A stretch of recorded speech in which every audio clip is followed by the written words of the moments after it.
अस्सलामुअलैकुम वरहमतुल्लाहि वबरकातुह। अज़ीम शख्सियात सीरीज़ में आपका खैर मक़दम है। अब इंशाअल्लाह हम लोग अल्लाह ताला का नाम लेकर के एक अज़ीम शख्सियत के बारे में मालूमात हासिल करेंगे। उनका नाम है हज़रत इमाम जाफ़र सादिक़ रहमतुल्लाह अलैह। हज़रत इमाम जाफ़र सादिक़ रहमतुल्लाह अलैह। तो समझिए कि दुनिया में वो खुश नसीब 5 इंसान ऐसे हैं सहाबा किराम के बाद, अंबिया किराम के बाद, जिन्हें लोगों ने अपना इमाम माना है और उनके उलूम से फ़ायदा उठाया है। तो उनमें से एक ये भी हैं। तो 5 इमाम जो है अइम्मा खमसा, तो उनमें से टॉप ऑफ द लिस्ट जो है इन्हीं का नाम आता है। हज़रत इमाम जाफ़र सादिक़ रहमतुल्लाह अलैह, फिर नौमान बिन साबित यानी इमाम अबू हनीफ़ा रहमतुल्लाह अलैह, फिर इमाम मालिक बिन अनस रहमतुल्लाह अलैह, मोहम्मद बिन इदरीस यानी इमाम शाफ़ी रहमतुल्लाह अलैह, और इमाम अहमद बिन हम्बल रहमतुल्लाह अलैह। तो मैं चारों के बारे में वीडियो बना चुका हूँ, इमाम अबू हनीफ़ा, इमाम मालिक, इमाम शाफ़ी, इमाम अहमद बिन हम्बल। अब ये 5वें इमाम, लेकिन अहमियत के लिहाज से इनका पहला मुकाम बनता है। लेकिन हम अपनी सहूलत के हिसाब से जैसी जैसी स्टडी होती गई वैसे वैसे हम इख्तियार करते गए। इसमें कोई जो है अहमियत पेश नज़र नहीं है। तो इनके बारे में आप देखते हैं। तो इनकी पैदाइश हैं, कई इख्तलाफात हैं, लेकिन ये चूँकि अहले तशय्यो इनको इमाम मानते हैं। अब फ़िक़्ह जाफ़री जो है इन्हीं की तरफ मंसूब है। जैसे फ़िक़्ह हनफ़ी इमाम अबू हनीफ़ा की तरफ, फ़िक़्ह शाफ़ी इमाम शाफ़ी की तरफ, फ़िक़्ह मालिकी इमाम मालिक की तरफ, फ़िक़्ह हम्बली इमाम हम्बल की तरफ। तो फ़िक़्ह जाफ़री इन्हीं की तरफ। इनको ज़्यादातर लोग जो है अहले तशय्यो फ़ॉलो करते हैं, चाहे वो दुनिया में कहीं भी हैं। ईरान में है, पाकिस्तान में है, इंडिया में है, शाम में है। बस जो है यमन में जो है ज़ैदिया फ़िरक़ा है, इमाम ज़ैद को वो लोग मानते हैं। बकिया ज़्यादातर अहले तशय्यो इन्हीं के फ़िक़्ह के हिसाब से अपनी ज़िंदगी गुजारते हैं। तो इनके जो है इख्तिलाफ़ है पैदाइश में कि कब पैदा हुए। लेकिन मैं अहले तशय्यो के कई जो है किताब हैं और स्कॉलर को सुना तो वो 83 मानते हैं। तो हम लोग भी चलिए, चूँकि उनके इमाम ज़्यादा हैं तो उसी को आप क्लेम क्या करेंगे। तो इमाम अबू हनीफ़ा कब पैदा हुए थे? समझिए कि 80 में, और ये 83 में। इमाम मालिक 93 में, और इमाम शाफ़ी 150 में, इमाम अहमद बिन हम्बल 164 में, और ये 83 में। अब ये पैदा कहाँ हुए थे? मदीना में। इनका घराना बहुत आला है। इनके बारे में ये जान लीजिए कि ये जो 5 इमाम हैं, तो 4 इमाम में से 2 इमाम ने इनकी ज़िंदगी पाई। समझिए कि इमाम अबू हनीफ़ा, इमाम मालिक। तो इमाम मालिक तो, इमाम अबू हनीफ़ा तो समझिए 3 साल बड़े भी थे, और इमाम मालिक जो है 10 साल छोटे हैं, लेकिन समझिए कि हम उम्र ही हो गए सब लोग। तो दोनों इमाम ने इनसे जो है फैज़ हासिल किए। अब बकिया जो 2 इमाम हैं, इमाम शाफ़ी, तो वो तो समझिए कि 150 में पैदा ही हुए हैं, इनके इंतकाल के 2 साल बाद। और इमाम अहमद बिन हम्बल तो इनके इंतकाल के 16 साल बाद पैदा हुए हैं। तो शागिर्द होने का कोई सवाल ही नहीं है। लेकिन जो मौजूद थे वो इनके शागिर्दी अख्तियार किए थे, इस लिहाज से इनका मुकाम व मर्तबा आप पता कर सकते हैं। आज इनके ख़ानदानी बैकग्राउंड के बारे में पहली वीडियो मालूम करेंगे, फिर आगे बात करेंगे। तो ये कहाँ पैदा हुए थे? मदीना में, 17 रबीउल अव्वल को।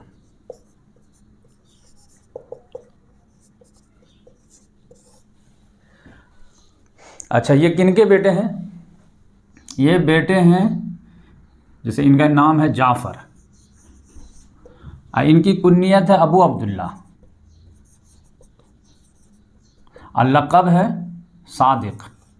तो ये थोड़े से मुनासबत आप सल्लम से हो जाती है कि आप सल्लम का भी जो है मक्के वालों ने क्या लक़ब दिया था? सादिक़ और अमीन।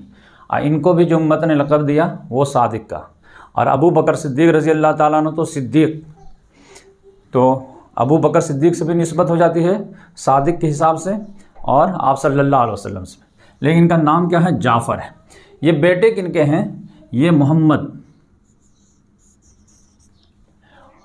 जाफ़र बिन मोहम्मद, अब फिर ये मोहम्मद किन के बेटे हैं, तो बिन अली। अली किन के बेटे हैं, हुसैन। हुसैन किसके बेटे हैं, बिन अली। अली किन के बेटे हैं, अबी तालिब बिन अब्दुल मुत्तलिब। तब ये देखिए, ये इनका घराना है कि जाफ़र बिन मोहम्मद बिन अली बिन हुसैन बिन अली बिन अबी तालिब। अब जाफ़र अगर कोई हदीस बयान करें कि मैंने ये हदीस सुनी मोहम्मद से, और उन्होंने सुनी अली से, और उन्होंने सुनी हुसैन से, और उन्होंने सुनी अली से बिन अबी तालिब से, और उन्होंने सुनी आप सल्लम से, तो ये मजबूत चैन हो जाएगा कि नहीं। सब आप जो है कैरेक्टर वाले इंसान हैं कि नहीं यहाँ पे। अभी इनको अगर देखेंगे तो लक़ब के हिसाब से तो इनका लक़ब जो है सादिक है, इनका जो है अल बाक़िर है, इनके जो है इमाम ज़ैनुल आबिदीन हैं, ये तो शहीद सैयदुश्शुहदा हैं,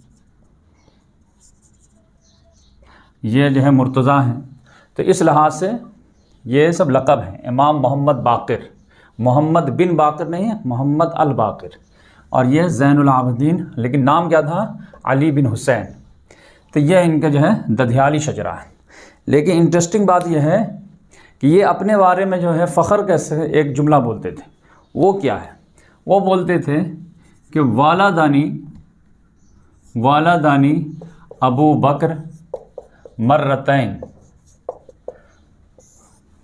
अबू बकर ने मुझे 2 मरतबा जना। अब ये क्या मामला है, तो ये तो दधियाल इधर है, यानी अहले बैत के फ़र्द हैं ये।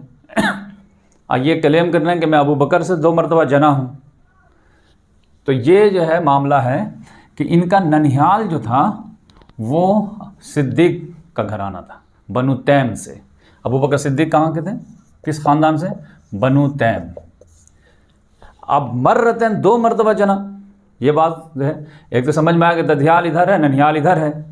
लेकिन तो पहले ननिहाल देख लेते हैं कि इनके ये समझिए नवासे हैं, पर नवासे। तो जाफ़र के जो है वालिद कौन थे, मोहम्मद अल बाक़िर। वालदा कौन थी, तो ये भी देख लेते हैं। जाफ़र, ये बेटे हैं इनकी वालदा का नाम था उम्मे फ़रवा।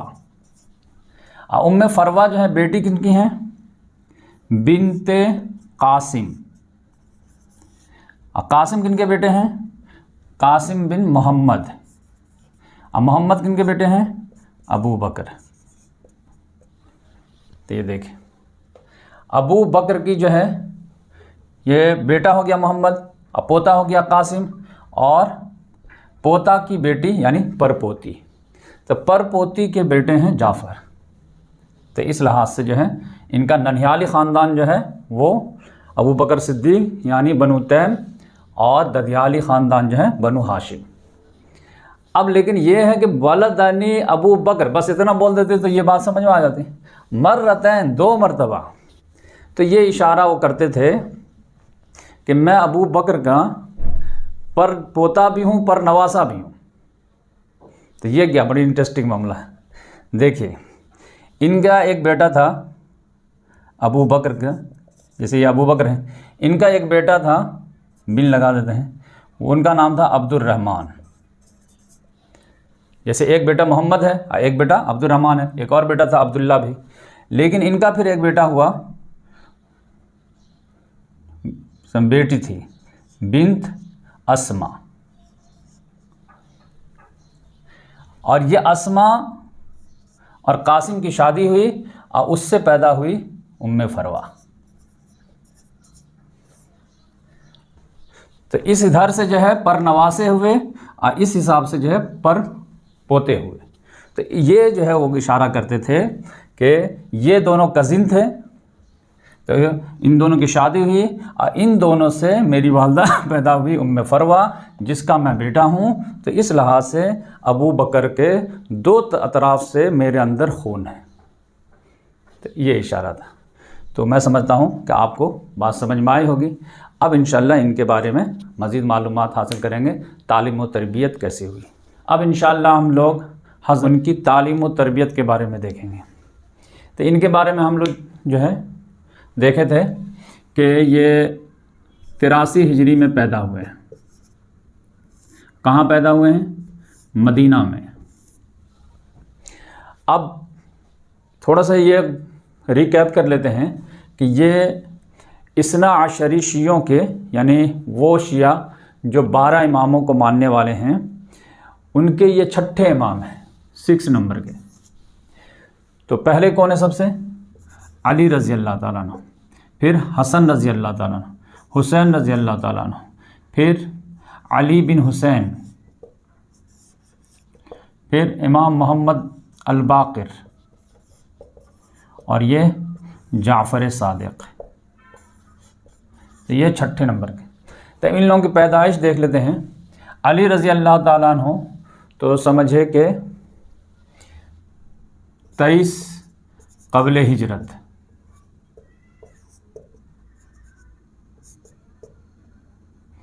हिजरत से 23 साल पहले पैदा हुए हैं, यानी 600 ईस्वी में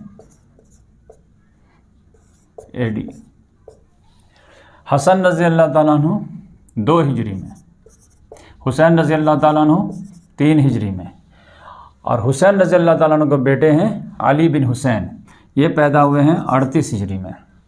और मोहम्मद बाक़िर, इनको हुसैन रज़ी अल्लाह के पोते जो हैं, ये पैदा हुए हैं 57 में, और जाफ़र सादिक़ पैदा हुए हैं 83 में। तो ये 6 इमाम तक की जो है पैदाइश के हालात में आपको बयान कर दिया।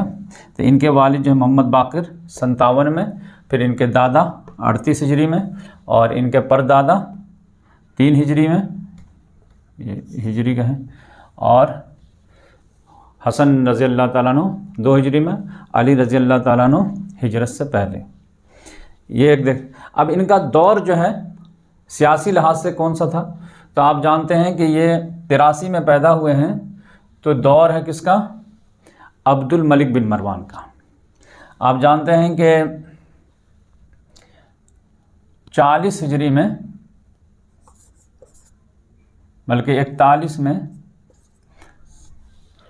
खिलाफत राशिदा ख़त्म हो गई है, अब मुलूकियत आ गई है।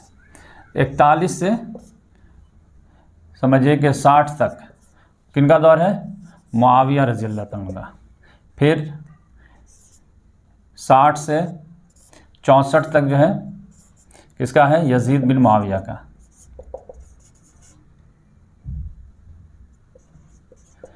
अब फिर 64 में इनका बेटा आया, वो चला गया। फिर जो है 64 से 65 है मरवान का, मरवान बिन हकम का। और फिर 65 से 86 है 21 साल, ये अब्दुल मलिक बिन मरवान का। तो ये सियासी है। तो अब ये 65 से 86 तक है, तो 83 में जाफ़र रज़ी अल्लाह ताला अन्हु पैदा हुए। तो ये सियासी हालात थे, इनका ये ख़ानदानी शजरा था। तो अब इसमें आप देखेंगे कि एक बड़ा सानहा पैदा हो गया था। कब? 61 में। 61 में क्या हो गया था? करबला का वाक़या। तो करबला में समझिए कि इनके परदादा शहीद हो गए थे। कौन? हुसैन रज़ी अल्लाह ताला अन्हु। तो उस वक्त जो थे, ये इनके जो वालिद हैं, ये कितने साल के रहे होंगे? 4 साल के थे करबला के वक्त। कितने साल? 4 ईयर के। और इनके जो दादा थे वो कितने साल के थे? समझिए कि 38, 40, 50, 60, 23 साल के। तो और ये कितने साल बाद पैदा हो रहे हैं करबला के? तो करबला के समझिए कि 22 साल के बाद जो है ये पैदा हो रहे हैं, क्योंकि 61 में हुआ है, 71, 81, 2 83, तो 22 साल के बाद ये पैदा हुए हैं। तो अभी हालात बिल्कुल जो तरोताज़ा थे। अब इस दरमियान में, यानी करबला से लेकर के इनकी पैदाइश के बीच में एक बड़ी पर्सनालिटी और पैदा हुई थी, उसको भी जान लीजिए। उनका नाम है, ये इनके भाई, इनके तो एक बेटे मोहम्मद हुए और एक बेटे जैद बिन अली। वो कब पैदा हुए हैं? वो समझिए कि 75 हिजरी में, और 122 में वो शहीद हो जाएंगे। तो ये मैं उनका ख़ानदानी शजरा भी बयान कर दिया। और उनके जो है सियासी पस मंज़र क्या था। अब ऐसे हालात में जब वो आँख खोले हैं तो इनका जो ख़ानदान था यानी हुसैन रज़ी अल्लाह ताला, और ये अहले बैत कहलाते हैं। अहले बैत में 4 ख़ानदान और आप सल्लल्लाहु अलैहि वसल्लम की बीवियों का भी आता है, लेकिन ख़ानदानी लिहाज से आले अली, आले अब्बास, आले अकील, आले जाफ़र, ये 4 ख़ानदान वालों को अहले बैत बोलते हैं। लेकिन ख़ास तौर से जो अली रज़ी अल्लाह ताला अन्हु की औलाद में फ़ातिमा रज़ी अल्लाह ताला अन्हु की औलाद से हैं तो उनको सादात बोलते हैं, सैयद बोलते हैं। अब बकिया लोग जो हैं वो अहले बैत में से हैं, तो इनको ये रिगार्ड दिया जाता है। तो इस लिहाज से इनका जो ये सादात ख़ानदान था ये करबला के बाद समझिए कि पैसिव मूड में चला गया और उनको बहुत ज़्यादा सज़ा, पूरा ख़ानदान ही तह तह कर दिया गया था। ये तो समझिए कि ये मौजूद थे उसमें अली बिन हुसैन, जिनका नाम था ज़ैनुल आबिदीन, लेकिन ये चूँकि बीमार थे इसके वजह से किसी तरह ये बच गए थे। अब ये लोग किसी तरह उस गम को याद ताज़ा किए हुए थे और उसके 22 साल के बाद ये पैदा हुए। अब ये जब थोड़े से सूझबूझ वाले हुए तो वाक़या जो है सब लोगों को याद था, तरोताज़ा था। अब उनको हसरत थी कि अब्बू भी जो है छोटे थे लेकिन शरीक हुए थे, 4 साल के थे, और फिर दादा भी जो थे 23 साल के थे लेकिन वो शरीक थे, बीमार थे, लेकिन मैदान में हिस्सा नहीं ले पाए। तो इनको अफसोस भी रहता था कि मैं नहीं था उसमें। तो इस अंदाज़ में इनकी तालीम और तरबियत शुरू हुई है। अब उसके बाद क्या हुआ कि ये 12 साल तक अपने दादा के निगरानी में तालीम और तरबियत हासिल करने लगे। अब इनको ये एज़ाज़ हासिल था कि इनको तालीम के लिए कहीं जाना ही नहीं था, तरबियत के लिए कहीं जाना ही नहीं था, सही गलत की तमीज़ के लिए कहीं जाना ही नहीं था। ये तो नबवी घराने के चश्म चिराग थे, तो लिहाजा दादा के पास बैठते थे और दादा से उलूम हासिल करते थे, अदब सीखते थे, तालीम सीखते थे, सब चीज़ सीखते थे। लेकिन हुआ क्या कि इनके जो दादा हैं ज़ैनुल आबिदीन, उनका इंतकाल हो गया 95 में। अब ये 83 में पैदा हुए हैं, अब 95 तक दादा के पास रहे तो कितना साल रहे, यानी 12 साल। 12 साल की उम्र में ये दादा से महरूम हो गए। तो अब किन की निगरानी में आ जाएंगे, वालिद के। वालिद कौन है, मोहम्मद अल बाक़िर, उनकी निगरानी में आ गए। और इनकी निगरानी में आप समझिए कि मोहम्मद बाक़िर जो है 95 में अपने वालिद के मसनद पे आ गए। अब वहाँ से वो तालीम वगैरह दे रहे हैं। अब दौर किसका आएगा, वलीद का आ जाएगा, फिर जो है सुलेमान का आ जाएगा, फिर उमर बिन अब्दुल अज़ीज़ का आ जाएगा, फिर यजीद का आ जाएगा, फिर हिशाम का आ जाएगा। तो ये मोहम्मद बाक़िर जो हैं ये समझिए कि 114 तक रहते हैं और 114 में इनका इंतकाल हो जाता है। तो 83 से जो है यानी 95 से 114 तक ये अपने वालिद की निगरानी में इल्म हासिल करते हैं। तो कितने साल हो गए, 19 साल। तो 12 और 19 को जोड़ देंगे तो कितना, 9 2 11 3 31 साल। 31 साल ये जो है बाप दादा से उलूम हासिल किए हैं और तालीम और तरबियत हासिल किए हैं। उसके बाद ये मसनद इल्म पर बैठ गए, शरीयत का इल्म। अब इन लोगों को जो है इस ख़ानदान को ख़ास तौर से बनु उमय्या वाले हिलने नहीं देते थे और इतनी कड़ी निगरानी रखते थे कि आप अंदाज़ा नहीं लगा सकते। हर वक्त डरते रहते थे कि ये समझिए कि एटम है, न्यूक्लियस जमा ना हो जाए, या न्यूक्लियस है एटम जमा ना हो जाए, उम्मत का अफराद जमा ना हो। क्लोज वॉच रखते थे, हर नकल हरकत पे जो है निगाह रखते थे। तो इन लोगों के पास बस अब एक ही चारा था कि भाई ठीक है सियासत वगैरह तुम करो, जो उसके लिए तुम किसी भी हद तक जाने के लिए तैयार हो, अब हम उलूम को नशर इशाअत में लग जाएंगे। तो ये काम इन्होंने बेड़ा संभाल लिए थे ये लोग। तो इस लिहाज से आप समझ जाइए कि 31 साल तक जो है ये अपने बाप दादा से इल्म हासिल किए और उसके बाद जो है 114 से लेकर के 148 तक कितने साल बन जाते हैं, 34 साल। 34 साल ये इमामत के फ़राइज़ अंजाम दिए। अब 34 और 71 मिला देंगे तो कितने हो जाएंगे, 65 साल। तो 65 साल इनकी कुल उम्र हुई है। तो अभी हम जो है यहाँ तक आए। इसमें भी आप देखेंगे कि 14 में यानी 114 हिजरी में भी कंप्लीट इनको मसनद खिलाफत नहीं मिली, क्योंकि एक बड़ी पर्सनालिटी थी जो दुनिया में मौजूद थी। अब वो मरजा खलाइक बनी हुई थी, लोग उसकी तरफ रुजू करते थे। अब वो बहुत बड़े पाए के आलिम थे। अब वो कौन थे, ये ज़ैद ज़ैद बिन अली, जो जाफ़र सादिक के चचा थे। तो ये भी मदीना में थे, ये भी थे। लेकिन एक मर्तबा क्या हुआ कि इनका 120 हिजरी में जाना हुआ कहाँ, हिशाम के पास। अब किसका दौर आ गया है, हिशाम का, क्योंकि आप जानते हैं कि अब्दुल मलिक का दौर कब से, 65 से 86, उसके बाद वलीद का दौर आ गया 86 से 96, और उसके बाद जो है सुलेमान का दौर आ गया 96 से 99, उसके बाद उमर बिन अब्दुल अजीज़ का 99 से 101, उसके बाद यजीद बिन अब्दुल मलिक का 101 से लेकर के 105, अब फिर हिशाम का आ गया 105 से लेकर के 125 तक, 105 से 125 तक 20 साल हिशाम का दौर। तो हिशाम ही के दौर में इनके वालिद का इंतकाल हुआ है, और हिशाम ही के दौर में फिर ये ज़ैद जो है निकले हैं 120 में, और समझिए 122 में इनको हिशाम ने शहीद करा दिया। कहाँ पे, कूफा में।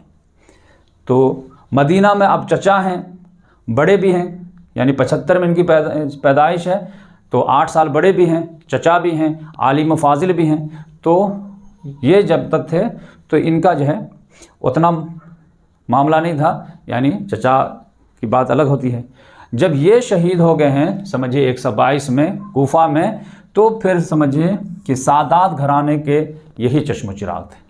गर्चे जो इस्ना अशरी शिया हैं वो इन्हीं को इमाम मानते हैं, और इनकी जो फॉलोइंग थी वो यमन में फॉलोवर ज़्यादा हो गए, और इनके नाम पर एक फ़िरका बन गया जिसको ज़ैदिया फ़िरका बोलते हैं। तो ये थोड़े से मॉडरेट थे, यानी एतदाल, यानी एक अली रज़ी अल्लाह ताला अन्हु को मानने वाले लोग थे, और एक जो है खुलफाए सलासा और दीगर सहाबा को मानने वाले थे। उसमें दोनों जो स्ट्रीम चले गए थे उसमें ये बीच का रास्ता बताते थे। तो इस लिहाज से हम जो है यहाँ तक पहुँच गए हैं कि 122 तक जो है इनके ये हालात थे कि अब ये मनसब इमामत पे पहुँच गए। अब इसके बाद यहाँ से समझिए 22 से 32, 42, 26 साल ये जो है इनके हालात ज़िंदगी हम लोग जो है नेक्स्ट वीडियो में देखते हैं कि जब सियासी उथल पुथल शुरू हो गया और देखेंगे कि जो है बनु उमैया के तख्त खिलाफत ख़त्म हुई और बनु अब्बास आ गए, और फिर बनु अब्बास ने इनके साथ क्या सलूक किया और इनके ख़ानदान के साथ क्या हुआ, और इनका कुछ कंट्रीब्यूशन था या नहीं था, वो इंशाअल्लाह अगली वीडियो में। अब इंशाअल्लाह हम लोग देखेंगे मनसब इमामत पर फायज़ होने के बाद इमाम जाफ़र सादिक रहमतुल्लाह अलैह ने क्या कारनामा अंजाम दिए। तो इनका कारनामा ये था कि ये अपने बाप दादा के नक्श कदम पर चलते हुए उलूम दीन की हिफाजत किए और इसकी नशर व इशाअत किए। ये टर्निंग पॉइंट कहाँ से आया था, ये टर्निंग पॉइंट आया था समझिए 61 हिजरी से। 61 हिजरी में क्या हुआ था, करबला का वाक़या हुआ था। तो करबला का वाक़या के बाद जो है पूरा ख़ानदान तो ख़त्म ही हो गया था, सिर्फ एक बच गया। वो कौन थे, इमाम सज्जाद, जिनको क्या कहा जाता है, ज़ैनुल आबिदीन, और नाम क्या था, अली बिन हुसैन। तो ये जो है दुनिया से थोड़ा सा किनारा कश रहने लगे और फिर इबादत में मसरूफ़ हो गए, और दुनिया से ऐसा लगा कि दुनिया जो है ना दिल उचाट हो गया है।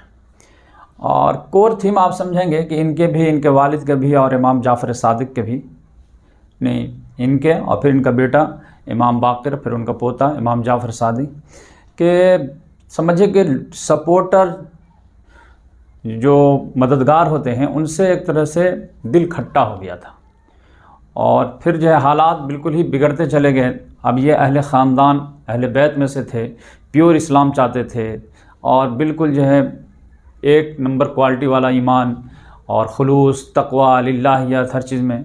लेकिन अब दुनिया में क्या आ गया था, करप्शन आ गया था, नीयत में फतूर, कोई इस्लाम का नाम भी ले रहा है तो अपने ज़ाती अग़राज़ मक़ासिद के लिए, ईरान के लोग सपोर्ट कर रहे हैं तो अपने हुकूमत में आने के लिए। तो इस लिहाज से ये लोग थोड़ा सा, एक तो जो हुक्मरान ज़ालिम तबका था वो तो था ही, जो साथ देने वाले भी थे वो सिर्फ लिल्लाहियत के खातिर नहीं थे, डिफरेंस रीज़न थे उनके। अब आप देखें बनु अब्बास वाले जो हैं वो इस्लाम कितना नाम देते थे, बनु हाशिम का हक़ है, बनु हाशिम का हक़ है, सैयदों का हक़ है, अहले बैत का हक़ है, सादात का हक़ है, ये बनु उमैया वाले छीन लिए हैं। अब बाद में पता चला कि जब वो उनको हुकूमत मिली तो बनु उमैया से बढ़ कर के ज़ालिम हो गए अहले बैत वालों के, सादात के। आप समझिए कि बनु उमैया वाले तो उन अहले बैत को सताते थे जो उनके मुकाबले में खड़े होते थे। अब बनु अब्बास वाले तो उनको सताना शुरू किए कि ये कल होकर के खड़े होने के लायक ही ना रह पाए, यानी जुर्म नहीं भी किए फिर भी जो है कुछ ना कुछ बहाना लगा करके कॉर्नर कर देते थे। तो इनको जो इमामत पेश भी की गई सियासी लिहाज से, तो इन्होंने जो है एक्सेप्ट नहीं किए। तो फिर जो है इमामत जो है दीन की इमामत यानी सियासी इमामत किनके हाथ में चली गई? जो अली रज़ी अल्लाह ताला अन्हु के दूसरे बीवी से बेटे थे, गैर फातिमी औलाद मोहम्मद बिन हनफिया, तो उनके पास वो मामला चला गया। इनकी पैदाइश समझे कि 21 में है और 81 में इनका इंतकाल हो गया। इनका इंतकाल जो आप जानते हैं 95 हिजरी में। फिर इनके बाद इनके बेटे आए, इमाम मोहम्मद बाक़िर अल बाक़, और वो 114 में इंतकाल कर गए। इसके बाद जो है इमाम जाफ़र सादिक आ गए। अब इधर देखेंगे कि ये लोग जो है अब उलूम के तरफ और इस्लाह के तरफ ज़्यादा ध्यान दे रहे हैं, सियासी लिहाज से ये लोग संभाल रहे हैं। अब इनका जब इंतकाल हो गया 81 में, तो इनका बेटा आया अबू हाशिम, अब्दुल्ला नाम था। वो ये 81 से लेकर के 100 तक जो है वो संभाला। फिर जब इनका इंतकाल होने लगा तो इनके ख़ानदान का कोई था ही नहीं। अब ये शाख कहलाती है अलवी शाख, ये सादात नहीं है, ये अलवी शाख। सादात जो है ये है जिसमें निस्बत अली रज़ी अल्लाह ताला अन्हो और फ़ातिमा रज़ी अल्लाह ताला अन्हा दोनों की शमूलियत है, तो उनकी औलाद को सादात कहते हैं। ये अहले बैत में से तो हैं लेकिन अलवी शाख है। अब ये जब इंतकाल कर रहे थे शाम में, तो इनके पास जो कोई सादात घराने का कोई था ही नहीं, ना अलवी घराने का था। तो इनके पास जो था एक बंदा, उनका नाम था मोहम्मद बिन अली बिन अब्दुल्ला बिन अब्बास, यानी अब्दुल्ला बिन अब्बास के पोते थे। तो ये जो है ज़िम्मेदारी उनको मुंतकिल कर दिए। तो आप समझिए कि ये 100 से लेकर के 126 तक ये ज़िम्मेदारी अदा करेंगे। अब इसके बाद जो है मैं बताया कि इसी बीच में क्या हो गया कि इमाम जाफ़र सादिक तो समझे कि अपने वालिद के इमामत के मनसब पे 114 में आ गए थे वालिद के इंतकाल के बाद, लेकिन इनके चचा थे जिनका नाम था ज़ैद बिन अली, जिनके नाम से ज़ैदिया फ़िरका है। ये 122 में शहीद हो गए। फिर इनका एक बेटा उठा यहया बिन ज़ैद, वो 125 में शहीद हो गया। तो अब ये 122 में शहीद हुए हैं, तो बनु उमैया का कौन सा खलीफा रहा होगा? तो यहाँ पे कौन था? हिशाम था, हिशाम बिन अब्दुल मलिक, क्योंकि हिशाम का दौर जो है वो 105 से लेकर के 125 तक, तो 122 में हुआ। 125 में फिर कौन आ गया यहाँ पे बनु उमैया में से हिशाम के बाद? तो वो आया है यजीद बिन वलीद, वलीद बिन यजीद।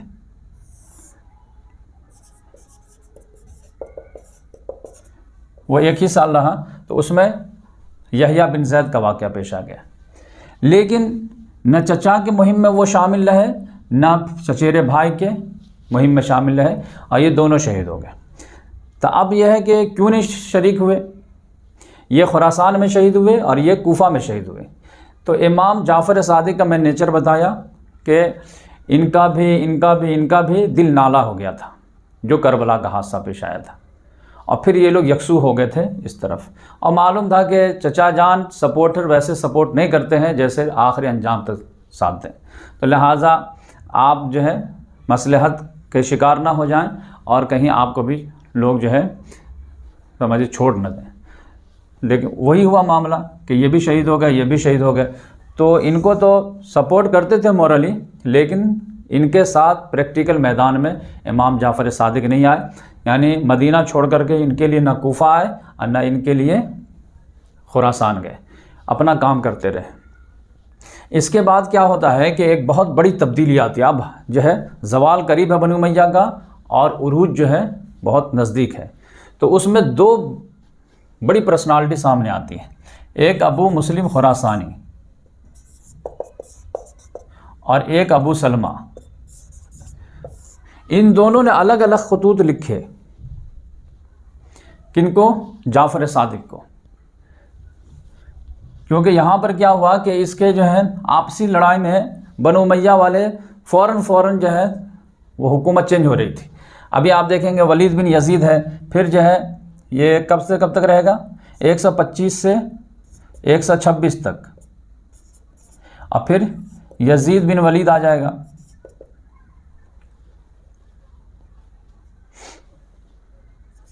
यजीद बिन वलीद आ जाएगा, वो 126 से 127 तक, 1 साल के अंदर इसको भी ख़त्म कर दिया गया। फिर इसका भाई आया इब्राहिम, वो 127 से 187 तक रहा, उसको भी ख़त्म कर दिया। फिर मरवान आया, मरवान बिन मोहम्मद, वो 127 से 132 तक, और फिर उलट गया। तब इतने तेज़ी से यहाँ चेंजेस हो रहे थे कि हुकूमत यहाँ बनु उमय्या की मजबूत हो ही नहीं रहे थे। तो इन लोगों को मौका मिल गया कि अब इनका तख्ता उलट दिया जाए, और ये जो खुफिया तहरीक चल रही थी तो अब हम लोग अपने हाथ में ले लेते हैं। अब यहाँ पर क्या हुआ कि यहाँ पर जो मैं बताया कि मोहम्मद बिन हनफिया के बाद कौन है? अबू हाशिम। अबू हाशिम के बाद कौन आए? मोहम्मद बिन अली बिन अब्दुल्ला बिन अब्बास। तो यहाँ से देखिए, करबला के बाद जो है सादात से इमामत किधर आ गई? अलवियों के तरफ। अलवियों से फिर जो है 100 हिजरी के बाद किसके पास आ गई? अब्बासियों के पास। और 126 में मोहम्मद बिन अली का भी इंतकाल हो गया। तो अब इधर भी खला है और इधर भी जो है इख्तिलाफात हैं। तो यहाँ पर जो है इन लोगों ने खतूत लिखे कि अब अच्छा मौका आ गया है कि हम लोग एक बेहतरीन लीडर को तस्लीम कर लेते हैं और उनके हाथ पर बैठ करके अब एक्टिवली जो है मैदान में आते हैं। तो इसके लिए इनकी निगाह कहाँ पड़ी? अबू जाफ़र सादिक रहमतुल्लाह अलैह, कि आप जो है कबूल कर लीजिए, आपके हाथ में हम लोग बैत करते हैं और इनको मैदान में आकर के फेंक देते हैं। लेकिन इन्होंने इनकार कर दिया। फिर अबू मुस्लिम भी आए, इनके भी खतूत को जला दिए। अब बोले नहीं, और ना खुद खड़े होने के लिए तैयार होते थे, ना अपने फॉलोवर को रिकमेंड करते थे। तो बिल्कुल जो है किनारा कश रहना चाहते थे सियासी लोगों से।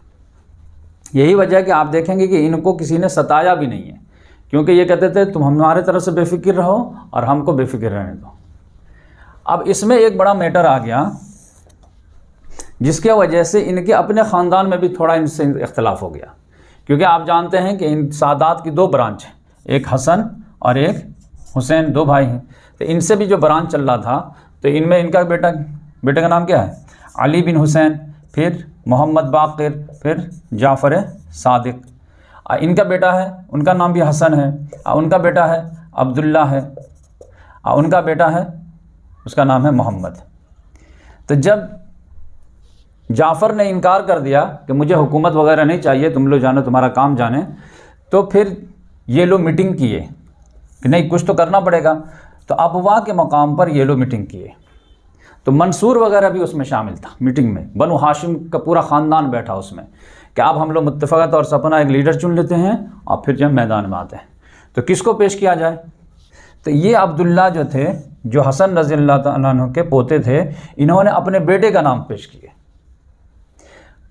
अब पेश करना तो कोई बुरी बात नहीं है, लेकिन इन्होंने कहा कि ये मोहम्मद नाम है और ये मेहदी मौऊद है,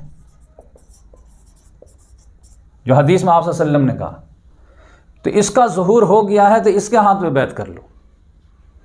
और ये हसन की भी औलाद में से हैं। तो इस लिहाज से जाफ़र सादिक ने इनका इनकार किया, कहा नहीं, ये मेहदी मौऊद नहीं है, अन्ना ज़ुहूर मेहदी का वक्त करीब आया है। अब इस पर ये लोग नाराज़ हो गए। ये मोहम्मद कहने लगा कि तुम मुझसे जल रहे हो, हसद कर रहे हो। उन्होंने कहा वल्लाह मुझे कोई हसद नहीं है, लेकिन जहाँ तक शरीयत की बात है, इल्मी बात है, तो तुम मेहदी मौऊद नहीं हो, अन्ना अभी उनका वक्त आया है, तुमको लड़ना है लड़ो, तुमको बनना बनो, एक अलग मैटर है। लेकिन हम इल्मी मसला बता रहे हैं कि ये नाम लेकर के मत आओ मैदान में, यह गलत हो जाएगा। तो यहीं से समझिए कि इनका इख्तलाफ हो गया। अब ये मोहम्मद कौन है मालूम है? ये इन्हीं का नाम है नफ्स ज़किया, जो जिनसे फ़ाइट होगी कब? 145 में ये शहीद होंगे मंसूर के हाथों। तो अब ये है कि आप सोचेंगे कि जब मंसूर से लड़ाई हो रही थी और ये भी मारा गया, फिर इसका भाई इब्राहिम भी मारा गया, तो जाफ़र सादिक ने साथ क्यों नहीं दिया जबकि वो भी मदीना में थे? तो मसला यहीं से था कि यहीं से इख्तिलाफ हो गया था कि इसको बेस बनाकर के मैदान में मत आओ। अब हुआ क्या, ये बेचारे तो पूरी कोशिश लगाए कि हमारा बेटा बन जाए, ये सोचा कि मैं बन जाऊँ, लेकिन ये अबवा में मीटिंग हो रही थी।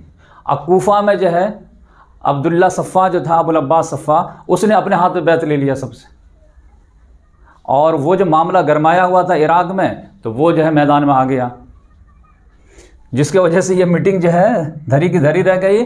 और जब बनु हाशिम का लीडर कौन बन गया? अबुल अब्बास सफ़ा। अब वो फिर जो है मोमेंट को आगे बढ़ाया और 132 में बनु हाशिम वाले जीत गए, बनु अब्बास वाले, और जो है बनु उमय्या ख़त्म हो गए। तो इस लिहाज से आप जो है, मैं इनका बैकग्राउंड बता रहा हूँ इमाम जाफ़र सादिक का, कि वो क्यों किनारा कश रह रहे थे। आपका ज़हन में सवाल आएगा कि नफ्स ज़किया का उन्होंने क्यों नहीं साथ दिया, उनके भाई इब्राहिम बिन अब्दुल्ला का क्यों नहीं साथ दिया।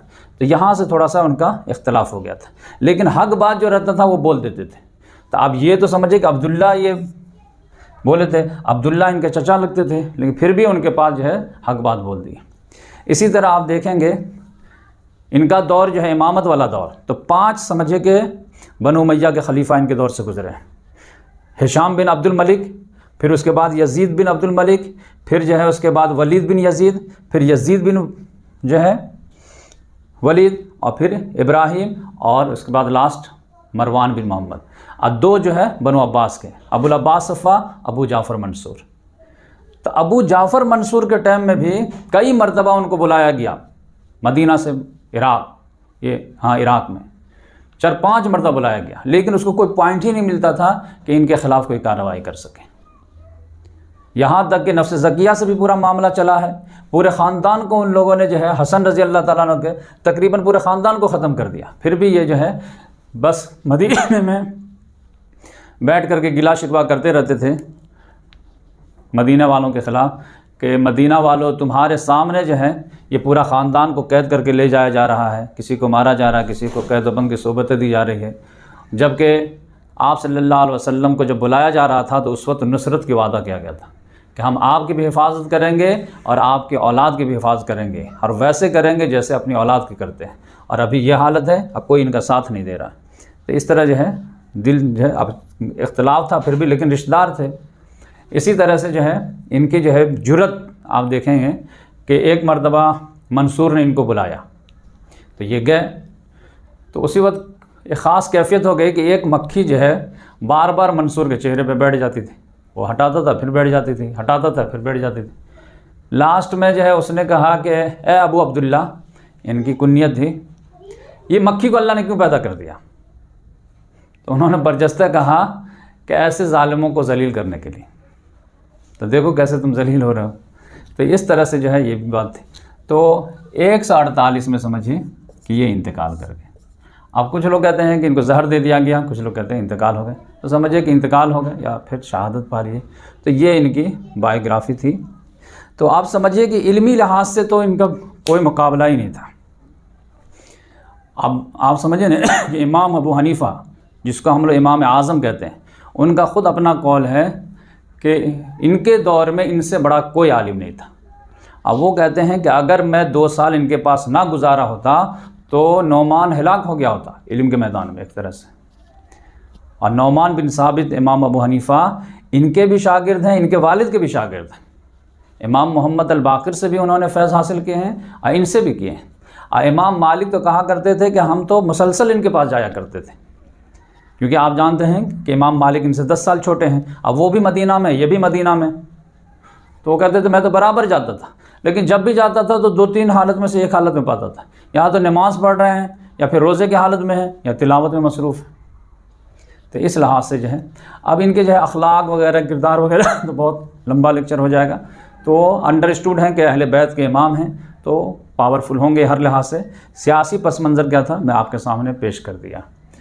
अब जो है 6 इमाम तक जो है इसना आशरी शिया जिनको मानते हैं। 6 के बाद इनके 6 और हैं। समझिए कि इमाम मूसा काज़िम, इमाम अली रज़ा, इमाम मोहम्मद जवाद रज़ी, इमाम अली नकी हादी, इमाम हसन अस्करी और मोहम्मद मेहदी। तो ये इंशाअल्लाह धीरे धीरे हम आगे बढ़ाएंगे।